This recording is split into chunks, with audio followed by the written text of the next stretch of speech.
एक कुंडली 100 समाधान, देश की हर ज्योतिषीय पद्धति के समावेश के साथ संपूर्ण, आकर्षक और सबसे सटीक एस्ट्रोसेज बृहद कुंडली आज अभी लें, क्योंकि भविष्य में ही छिपे हैं जीवन के संकेत।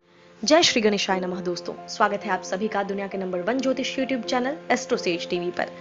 हर दिन की तरह मैं नेहा राजपूत आपके सामने हाजिर लेकर कुछ खास जानकारियां। आज का हमारा वीडियो बेहद खास है, क्योंकि इस वीडियो में हम आपको बताएंगे जो है मदर्स डे के बारे में। जी हाँ, धरती पर कहते हैं अगर कोई भगवान है तो वो है माँ। माँ शब्द एक ऐसा संपूर्ण शब्द है जिसको लेने मात्र से ही इंसान की जो बहुत सारी टेंशन्स हैं वो दूर हो जाती हैं। माँ के साथ एक ऐसा रिश्ता होता है जिसे शब्दों में बयान नहीं किया जा सकता। वैसे तो माँ के लिए कोई एक दिन नहीं हो सकता, लेकिन वो अलग बात है कि एक खास दिन को माँ के नाम पर समर्पित किया गया है। हर साल मई महीने के दूसरे हफ्ते में रविवार के दिन मदर्स डे मनाते हैं हम।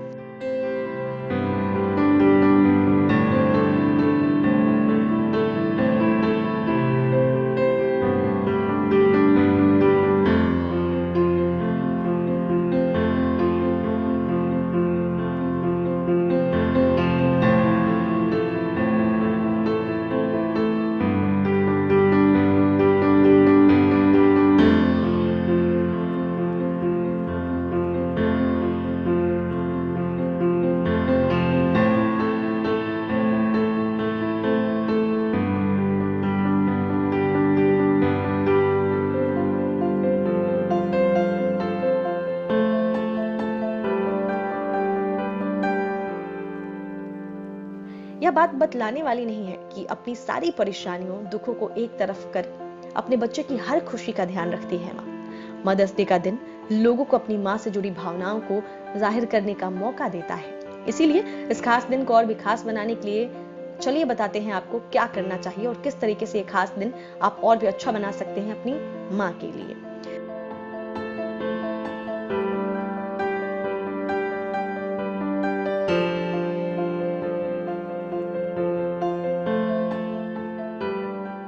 माँ शब्द का केवल उच्चारण करने से ही मनुष्य में विश्वास और प्रेम की भावना उत्पन्न होती है। इस ब्रह्मांड का निर्माण भी बिना माँ के संभव नहीं है। इसीलिए हम अपनी प्रकृति यानी धरती को भी माँ कहकर संबोधित करते हैं। एक माँ और उसके बच्चे के बीच का रिश्ता बहुत ही अनमोल होता है। उस रिश्ते का वर्णन करने के लिए शब्द हमेशा कम पड़ेंगे। माँ भगवान का बनाया सबसे नायाब तोहफा है। हर इंसान के जीवन में माँ ही वो महिला होती है जो बिना आपके कुछ बोले ही आपकी भावनाओं को समझ जाती है। दुनिया वालों के लिए चाहे एक व्यक्ति कितना भी बुरा क्यों ना हो, लेकिन वही इंसान अपनी माँ के लिए सबसे प्यारा होता है। शायद इसीलिए आज तक कोई भी माँ की ममता को समझ नहीं सका। माँ को हम त्याग की मूर्ति भी कहते हैं। माँ से बच्चे का रिश्ता तब शुरू हो जाता है जब कोई महिला गर्भ धारण करती है। 9 महीने माँ बच्चे को अपनी कोख में रखती है। इस दौरान न जाने कितने बदलाव से होकर उसे गुजरना पड़ता है। चलने फिरने, खाने पीने, सोने, यहाँ तक कि खांसते समय भी उसे बेहद ध्यान रखना होता है। मूड स्विंग्स, शरीर में बदलाव, जी में चलना, खाने में स्वाद नहीं आना, बार बार उल्टी आना, प्रसव के समय हुई पीड़ा और भी ऐसी और इससे भी बड़ी कई चीजें जो एक माँ खुशी खुशी इस उम्मीद में सहती है कि 9 महीने बाद जब वो पहली बार अपने बच्चे को गोद में लेगी तो उस पल की खुशी उसके इन बीते 9 महीनों में झेले गए सारे दुख दर्द को गायब कर देगी। सिर्फ पैदा होने पर ही नहीं, बल्कि अपनी जिंदगी की आखिरी सांस तक माँ अपनी खुशी, सेहत और सारी चीजों से पहले अपने बच्चे की खुशी के लिए प्रार्थना करती है। चलिए बताते हैं आपको कि आज का दिन जो है कैसे ज्योतिष से जुड़ा हुआ है। लेकिन एक और बात जो आपको हम पहले बता दें कि इस दिन की शुरुआत कैसे हुई थी। अगर बात करें माँ को समर्पित मदर्स डे की शुरुआत की, तो माँ के लिए इस खास दिन को मनाने से जुड़ी कई मान्यताएं हैं। कुछ लोगों का मानना है कि इस दिन की शुरुआत 1912 में अमेरिका से हुई थी। वर्जीनिया में एना मारिया जॉर्विस, जो कि एक प्रतिष्ठित अमेरिकन एक्टिविस्ट थी, उन्होंने ही मदर्स डे की शुरुआत की। एना अपनी माँ को बहुत ज्यादा प्यार करती थी और उन्हें अपनी प्रेरणा मानते थे। उन्होंने कभी शादी नहीं की और माँ की मौत के बाद अपना प्यार जताने और उनके प्रति सम्मान दिखाने के लिए उन्होंने इस दिन की शुरुआत की, जिसके बाद से पूरी दुनिया में 10 मई को मदर्स डे के रूप में मनाने की परंपरा शुरू हुई। मान्यताओं के अनुसार मदर्स डे की शुरुआत ग्रीस से हुई थी, जहाँ ग्रीस के लोग इस दिन ग्रीक देवताओं की माता की यानी जो सेबसे माता है उनकी पूजा करते हैं। ईसाई समुदाय के लोग मदर्स डे के दिन को वर्जिन मेरी का दिन मानते हैं। वहीं यूरोप और ब्रिटेन जैसे देशों में मदरिंग संडे मनाया जाता है। भारत में हम मई महीने के दूसरे रविवार को मदर्स डे मनाते हैं। अब जैसा कि हम माताओं और मातृत्व की बात कर रहे हैं, तो चलिए ग्रहों की स्थिति के आधार पर ज्योतिषीय विश्लेषण करके आपको बताएंगे हम कि किस व्यक्ति को माँ का आशीर्वाद और असीम ममता मिलती है और किन ग्रहों की स्थिति के कारण कुछ लोग इस प्यार से वंचित रह जाते हैं। सबसे पहले हम आपको बताएंगे उन वजहों के बारे में जिसकी वजह से एक व्यक्ति को माँ का प्यार, उसकी देखभाल और उसके विकास में उसकी महत्वपूर्ण भूमिका मिलती है। इसमें सबसे पहली चीज जो है वो है चंद्रमा की मजबूत स्थिति। हमारी कुंडली में मन और माता का कारक ग्रह होता है चंद्रमा। यह न केवल हमारी भावनाओं और हमारे मन का प्रतिनिधित्व करता है, बल्कि यह एक व्यक्ति के बचपन और उसकी माँ के साथ जुड़ाव को भी दर्शाता है। चंद्रमा का कुंडली में सही स्थान माँ के साथ हमारे संबंधों को मजबूत बनाता है। चंद्रमा की मजबूत स्थिति इस बात का इशारा करती है कि एक बच्चे के जीवन में माँ बहुत जो है महत्वपूर्ण भूमिका निभाएगी और बच्चे में जो है माँ से मिलते जुलते बहुत सारे लक्षण होंगे। आप देखेंगे कि जब भी माँ के साथ किसी बच्चे का रिश्ता मजबूत होता है तो वह बच्चा सुरक्षित व आत्मविश्वासी होता है और उसके निर्णय लेने की क्षमता जो है वो बहुत मजबूत हो जाती है। आपको बताते हैं कि किन किन परिस्थितियों में और कुंडली में किस भाव में होने पर चंद्रमा शुभ फल देते हैं। सबसे पहले चंद्रमा वृषभ राशि में अपनी उच्च स्थिति में अगर होते हैं तो शुभ परिणाम देते हैं। उसके बाद चंद्रमा अपनी स्वराशि कर्क में रहते हैं तो भी अच्छे फल देते हैं। यदि केंद्र में या फिर त्रिकोण स्थान में चंद्रमा रहे तो भी अच्छी स्थिति मानी जाती है। अगर चंद्रमा जो है बृहस्पति और शुक्र जैसे लाभकारी ग्रहों के साथ हो तो भी उत्तम प्रभाव देते हैं। और यदि चंद्रमा जो है छठे, 8वें या 12वें भाव में या फिर शनि, राहु और केतु जैसे ग्रहों के साथ नहीं है तो भी शुभ फल देते हैं। कहते हैं इसके बाद कि चंद्रमा के अलावा चौथे भाव की मजबूत स्थिति भी जो है माता के साथ संबंधों में बहुत ज्यादा जो है मजबूती लाती है। कुंडली में चंद्रमा के बाद जो है अन्य कारक जो है चौथा भाव ही है। तो चौथा भाव आमतौर पर आराम, विलासिता और सुख से जुड़ा हुआ है। जैसा कि हम सभी जानते हैं, माँ की बाहों और माँ की गोद से ज्यादा आराम और सुकून देने वाला कुछ भी नहीं होता। माँ की गोद में इंसान अपने आप को सबसे सुरक्षित मानता है। तो चलिए बताते हैं किन परिस्थितियों में जो है कुंडली का चौथा भाव मजबूत स्थिति में रहता है। यदि किसी जातक की कुंडली में चौथे घर का स्वामी अपने ही घर में विराजमान है और लाभ देने की स्थिति में है तो यह बहुत मजबूत स्थिति मानी जाती है। यदि चौथे घर का स्वामी छठे, 8वें या 12वें भाव में या फिर इन भावों के जो स्वामी के साथ युति नहीं कर रहा है तो भी यह मजबूत स्थिति में है और शुभ फलदायक है। उसके बाद यदि चौथा भाव पाप कर्तरी योग में नहीं हो तो भी ये अच्छे फल देता है। अब पाप कर्तरी योग बहुत सारे लोगों को नहीं पता होगा ज्योतिष में क्या होता है पाप कर्तरी योग, ये बताते हैं। कोई भी दूषित ग्रह चौथे भाव के दोनों यानी कि तीसरे और 5वें घर में बैठा हो तो ये योग जो है वो पाप कर्तरी योग निर्माण करता है।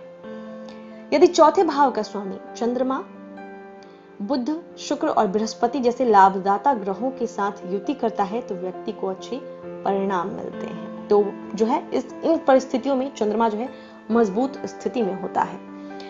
अब ये तो हमने जाना कि किन परिस्थितियों में मजबूत स्थिति में होता है और बच्चे को माँ का प्यार मिलता है। अब आपको बताते हैं कि ज्योतिष के अनुसार किन परिस्थितियों में जो है बच्चा एक माँ के प्यार से वंचित रह जाता है, उनके पालन पोषण से, देखभाल से वंचित रह जाता है। तो इसमें सबसे जो पहली चीज है वो है चंद्रमा की कमजोर स्थिति। जैसा कि हमने आपको भी बताया पहले कि चंद्रमा की बच्चे के पालन पोषण और माँ के साथ उसके संबंधों में बहुत महत्वपूर्ण भूमिका होती है। यदि कुंडली में चंद्रमा कमजोर स्थिति में हो तो यह दर्शाता है कि बच्चे का माँ के साथ सही संबंध नहीं रहेगा। यह कई कारणों से हो सकता है। या तो माँ अपनी पेशेवर जीवन यानी कि करियर में व्यस्त थी, माँ एक संघर्षपूर्ण संबंध में थी, या फिर बीमारी की वजह से, या बच्चे के कम उम्र में रहने के समय ही माँ की मौत हो जाने के कारण। यह स्थिति बच्चे को स्वयं के निर्णय लेने में असमर्थ, डरपोक, दूसरों पर निर्भर बना देता है, जिसकी वजह से अपने पेशेवर और व्यक्तिगत जीवन में सफलता प्राप्त करने में उसे काफी परेशानी होती है। अब आपको बताते हैं किन किन परिस्थितियों में चंद्रमा हमारे कमजोर स्थिति में होता है और अशुभ फल देता है। सबसे पहले कुंडली में चंद्रमा दुर्बल स्थिति में हो तो जो है शुभ फल नहीं देता। उसके बाद यह छठे, 8वें या 12वें भाव में या फिर इन भावों के स्वामियों के साथ हो तो अच्छी स्थिति मानी नहीं जाती है। यदि चंद्रमा पाप कर्तरी योग में हो यानी चंद्रमा के दोनों तरफ दूषित ग्रह बैठे हो तब भी यह फल जो है ग्रह जो है अच्छे फल नहीं देता। यदि कुंडली में चंद्रमा राहु, केतु और शनि जैसे दूषित ग्रहों के साथ युति करता है तो भी स्थिति शुभ नहीं मानी जाती। उसके बाद जो दूसरी इंपॉर्टेंट चीज होती है वो होती है चौथे भाव की कमजोर स्थिति। जैसा कि हमने आपको बताया, चौथे भाव भी जो है वो माँ के साथ रिश्ते को मजबूत बनाता है या कमजोर बनाने में बहुत महत्वपूर्ण भूमिका निभाता है। इसीलिए यदि कोई कुंडली में चौथा घर कमजोर स्थिति में है तो यह आमतौर पर दर्शाता है कि या तो बच्चे का जो है माँ की देखभाल से वो वंचित रह जाएगा या फिर माँ के साथ उसके संबंध अच्छे नहीं होंगे। अब बताते हैं कि चौथा भाव किन परिस्थितियों में कमजोर रहता है। सबसे पहले, कुंडली में चौथे भाव का स्वामी दुर्बल स्थिति में हो तो यह शुभ फल नहीं देता। दूसरा, चौथे भाव का स्वामी छठे, 8वें या 12वें भाव में बैठा हो तो भी यह शुभ फल नहीं देता। तीसरा, चौथे भाव में छठे, 8वें या 12वें भाव के स्वामी या फिर शनि, राहु, केतु जैसे दूषित ग्रह विराजमान हो तो भी यह स्थिति मजबूत नहीं मानी जाती। यदि चौथे भाव का स्वामी राहु, केतु और शनि के जैसे ग्रहों के साथ युति करता है तो यह स्थिति जो है चौथे भाव को कमजोर बनाती है। तो ये जो है हमने आपको बताया कि ज्योतिषी के अनुसार कैसे किन परिस्थितियों में बच्चे को माँ का प्यार मिलता है और किन परिस्थितियों में नहीं मिलता है। अब आपको बताते हैं कि कुछ ऐसे उपाय हैं, ज्योतिषीय उपाय, जो करके आप जो है अपनी माँ के साथ अपने रिश्ते को बेहतर बना सकते हैं। चंद्रमा माता का प्रतिनिधित्व करता है, यह हमने आपको बताया। माता के चौथे जो है घर का कारक भी होता है। तो आपको बताते हैं वो उपाय जो आप करके चंद्रमा को अपने मजबूत कर सकते हैं और माँ का प्यार पा सकते हैं। सबसे पहले, माँ का योगदान हम सभी के जीवन में अतुलनीय है, इसीलिए हमेशा माँ का या माँ समान महिलाओं का, बुजुर्ग महिलाओं का सम्मान करें, क्योंकि इससे आपको चंद्रमा को मजबूत करने में मदद मिलेगी। यह उपाय आपकी माँ के साथ आपके रिश्तों में अधिक सामंजस्य लाएगा। दूसरा, चंद्रमा की स्थिति को मजबूत करने के लिए हर रोज जो है शिव चालीसा का पाठ जरूर करें। तीसरा, माँ दुर्गा के 8वें स्वरूप महागौरी का संबंध भी चंद्रमा से ही होता है, इसीलिए इनकी पूजा करने से भी व्यक्ति की कुंडली में चंद्रमा मजबूत होता है। आगे, सोमवार के दिन का व्रत करें, और यदि आप ऐसा नहीं कर पाते तो हर महीने की पूर्णिमा तिथि पर उपवास करें। पूर्णिमा का दिन जो है वो भी चंद्रमा से जुड़ा हुआ है। उसके अलावा चंद्रमा के होरा के दौरान प्रतिदिन चंद्रमा मंत्र का जाप करें। अगला उपाय है, चंद्रमा भगवान विष्णु के श्री कृष्ण अवतार के साथ जुड़े हैं, तो श्री कृष्ण की पूजा करना या श्री कृष्ण के बारे में कहानियां पढ़ना आपको अपने चंद्रमा को मजबूत करने में मदद करेगा। साथ ही आपकी माता के साथ आपके रिश्तों को भी मजबूत बनाएगा।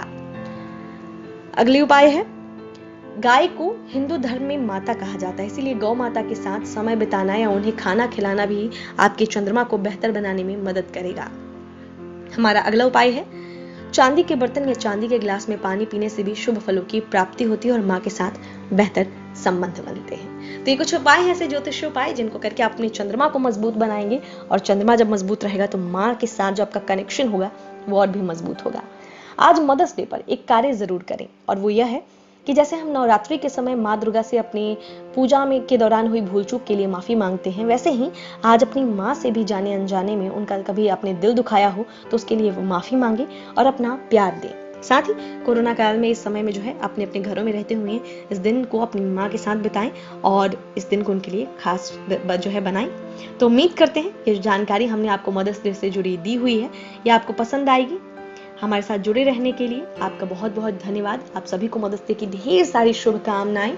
बाकी मिलेंगे आपसे अगले वीडियो में, और अगर इस वीडियो में दी गई जानकारियां पसंद आई हैं तो लाइक करें, शेयर करें, चैनल को सब्सक्राइब करें और बेल आइकन का बटन भी प्रेस करें, ताकि आने वाले वीडियोस के भी नोटिफिकेशन आपको समय से मिलते रहे। नमस्कार।